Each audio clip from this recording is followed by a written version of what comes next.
The next question is GCSEphysics paper 1. State the principle of conservation of momentum. So we had that in our very first question. And so our total momentum before a collision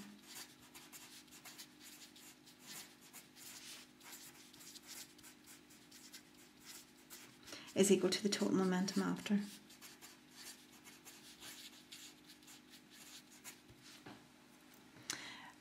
The apparatus shown below can be used to measure the velocity of a pellet. The stationary trolley is positioned on a friction-free runway. The air pellet pistol is used to fire a pellet at the trolley. The pellet hits and embeds in the trolley. The velocity of the trolley after this collision is measured. And the table gives you the mass of the pellet, the mass of the trolley, and the speed of the trolley after the collision. So it says calculate the momentum of the trolley and the embedded pellet. So we want to calculate the momentum afterwards, and the momentum afterwards is equal to the, because if embedded, it's the mass of the pellet plus the mass. So the calculation is momentum afterwards is equal to the mass of the pellet plus the mass of the trolley, because they've stuck together, multiplied by their common velocity. So you have to add these, and you need to change them into kilograms. So it should be 0.0025 kilograms, which is your 2.5 grams mass of the pellet. And you're adding on 0.125 kilograms, which is your 125 grams for the trolley, and multiplying by V. So I have written that wrong in there. It's not 0.1275 multiplied by 1.6. And the answer comes out as 0.204, and there's space there for a unit. I'm going to write it down beneath kilograms meters per second. And so you get a mark for your answer, a mark for the unit, a mark for your working out, and a mark for your equation. Using the principle of conservation of momentum, calculate the speed of the pellet as it strikes the trolley. You're advised to show clearly how you get your answer.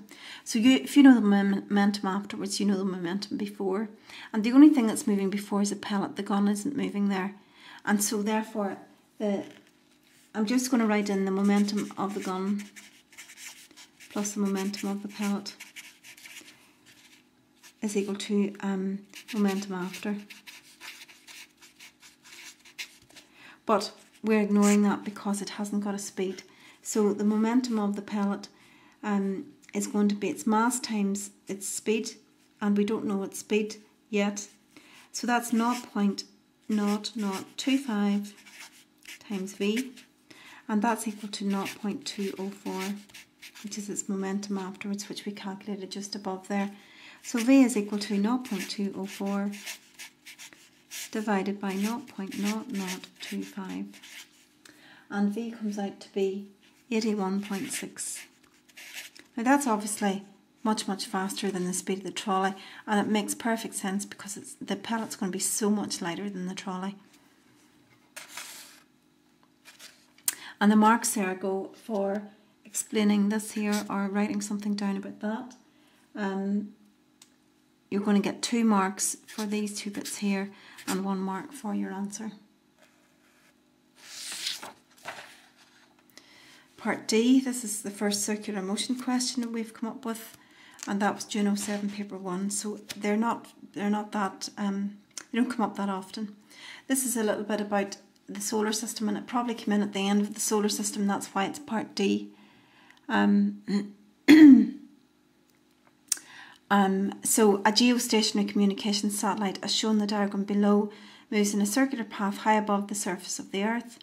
Geostationary means that the satellite is always directly overhead the Earth at the same place as the Earth rotates. What provides the centripetal force which keeps the satellite moving in circular orbit? And this answer is always the same, and the answer is, of course, gravity. State clearly the direction in which the centripetal force acts, and it always acts towards whatever is keeping it in the orbit. In this case, it's the Earth, so it's towards the Earth. How long does it take the geostationary satellite to complete one orbit? So how long does it take to go around here? Now remember, staying over the same place all the time, and you're told their Earth turns once in every 24 hours, so the answer must be 24 hours. It has to stay over the same place, so it must take 24 hours as well. How would the size of the force providing the centripetal force in the satellite change if the distance of the satellite from the Earth is increased? And given that the distance between the two objects is increasing, that means the force is going to decrease. Because the further away they are, the weaker the force becomes.